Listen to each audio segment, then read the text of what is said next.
سلام البنات، نتمنى هذا الفيديو يلقاكم على احسن الاحوال. اليوم جايه لكم بواحد الموضوع اللي زوين بزاف. بلا ما نطول عليكم يلا نبداو. كيفاش تولي تتعاملي واحد المعامله ديال الاميرات، كيفاش تلقاي واحد المعامله ديال الاميرات. هذا هو الموضوع ديال الفيديو ديال اليوم، وكيف العاده غادي نقول لكم شويه ديال النصائح، شويه ديال لي كونساي وديال التيبس اللي غادي تعاونك ان شاء الله انك تولي تاخدي واحد المعامله اللي انت كتستاهليها وتعاملي كيف الاميرات. اول نقطه هي انك ترفعي طاقه الانوثه عندك وتنقصي من طاقه الذكوره، باش تخلي اي واحد يعاملك بواحد المونطاليتي ديال الجيفر، ديال المعطاء. يعني راجل باغي يعطيك شي حاجه، يجيب لك شي حاجه، هادشي كيطلب منه يكون عنده واحد الطاقه ذكوريه عاليه بزاف وسليمه في نفس الوقت. وباش تخلي الراجل اللي معاك يكون في اعلى درجات الطاقه الذكوريه ديالو، خاصك تكوني انت في منتهى درجات الطاقه الانثويه ديالك. يعني مثلا ما تطلبيش الراجل يعاملك بواحد العطاء وبدلع وانتي في الداخل ديالك ما متقبلاش هذا التعامل هذا بسبب عدم الاستحقاق اللي كيكون عندك، ورفض الاستقبال غالبا كيكون بطريقه غير واعيه. خاصك اول حاجه تخدمي على رفع الاستحقاق عندك وتكوني منفتحه للاستقبال، استقبال اي حاجه، هدايا، مجاملات، هضره زوينه، اي حاجه. الا كنتي مثلا من نوع ديال البنات اللي الا قال لك شي راجل غادي يجيب لك شي هديه ولا شي حاجه معينه وانت كتشوفي باللي هذيك الحاجه الثمن ديالها شويه غالي وكتنوضي كتقولي ليه لا شكرا وكترفضي هاد الهديه، انت هكا سديتي هذيك الطاقه ديال الاستقبال اللي عندك وكتبلوكيها. فما تقلقيش ملي هو يبدا يستكتر عليك شي حاجه ولا ما يبقاش يقول لك غيجيب لك شي حاجه اصلا.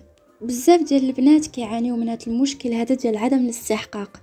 مثلا شي حد كيمدحك ولا كيقول لك شي حاجه زوينه وكتلقاي راسك داخليا كترفضي هذا الشيء. كيف ما قلت غالبا هذا الشيء كيكون ماشي ارادي، وكتشوف باللي هذا المدح وهذه الهضره الزوينه بزاف عليك. لا مثلا كيقول لك اليوم جاتك اللبسه زوينه كتقولي لي لا راه غير تسلفتها من عند اختي ولا غير جاب لك الله. ولا مثلا كيقول لك لاطاي ديالك زوينه كتقولي ليه ولا راه غير الحوايج اللي بينوني هكا. يعني كترفضي اي حاجه زوينه كتقال لك بواحد الطريقه غير واعيه. هادشي كيدل ان عندك مشكله في الاستحقاق والاستقبال. خاص ضروري هذا المشكل هذا يتحل قبل اي حاجه اخرى، لان هاد النقطه هذه مهمه بزاف. النقطة الثانية، ما تطلبيش منه يعاملك كيف الأميرة وانتي كتعاملي راسك واحد المعاملة اللي قمة في الاحتقار وعدم تقدير الذات. عاملي راسك انتي الاولى كيف الأميرة باش هو يتعلم يعاملك هكا.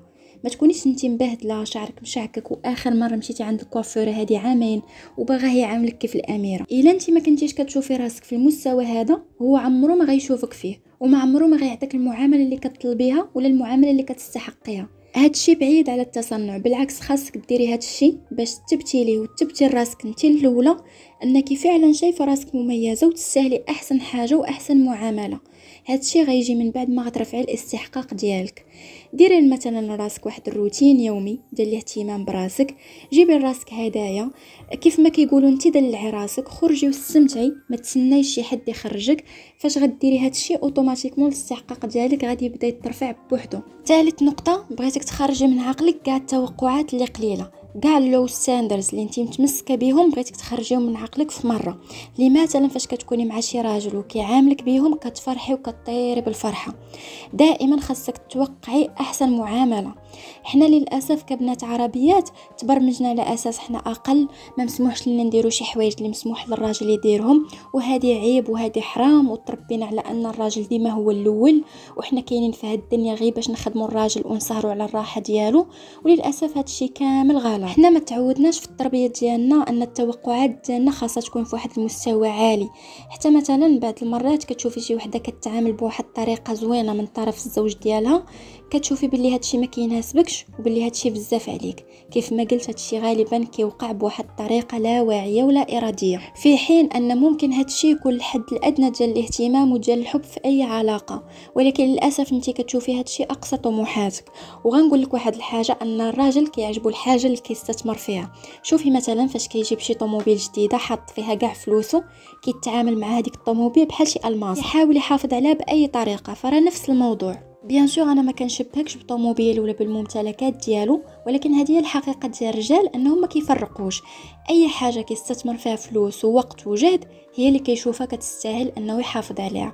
هذه عقليه الرجال. فديما توقعي الاحسن والاغلى، وحطي ديما توقعات عاليه في العلاقه ديالك وما تخافيش. مع الوقت ومع التعود انت براسك غتبداي تولفي ان هذا هو المستوى ديالك وهذا هو المناسب ليك. رابع نقطة، الراجل كيبغي يستثمر في الحاجة ديالو ولكن ما كيبغيش يستثمر في شي حاجة اللي كيف ما كنقولوا خسارة، بمعنى انك انت ما تطلبيش يعطيك فلوس ولا يجيب لك شي هدية غالية وانت ما عندك حتى درهم، ولا انت ما قادراش توفري راسك هادشي اصلا. انت هكا ما كتطلبيش معاملة ديال الاميرات، انت هكا بحال كتطلبي شي صداقة. العطاء ديال الراجل كيزيد فاش كيشوف باللي انت قادرة انك توفري راسك اي حاجة.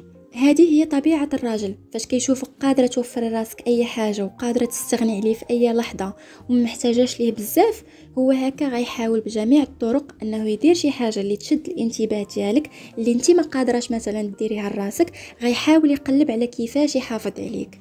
الا حسيتي باللي دار شي حاجه على قبلك ودار فيها مجهود ودار كاع داكشي اللي قدر عليه في حدود الامكانيات ديالو، خاصك تقدري هادشي وتشكريه وتكوني ممتنه وكافئيه على كل حاجه كيديرها لك.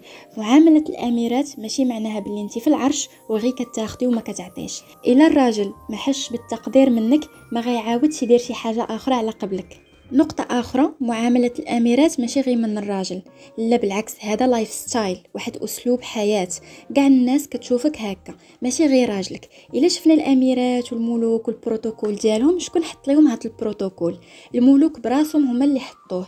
إذا نفس المنطق، انت اللي كتعلمي الناس كيفاش يتعاملوا معاك وشنو هي المعايير ديالك وشنو هي الخطوط الحمراء ديالك. وبهكا وصلنا لنهاية الفيديو. كنتمنى هاد النصائح يعجبوكم، وكاع المواضيع اللي كتخليو ليا في التعليقات ولا في الانستغرام ولا التيك توك غنحاول ندير عليهم فيديو. شكرا بزاف للدعم ديالكم وتهلاو ليا في راسكم.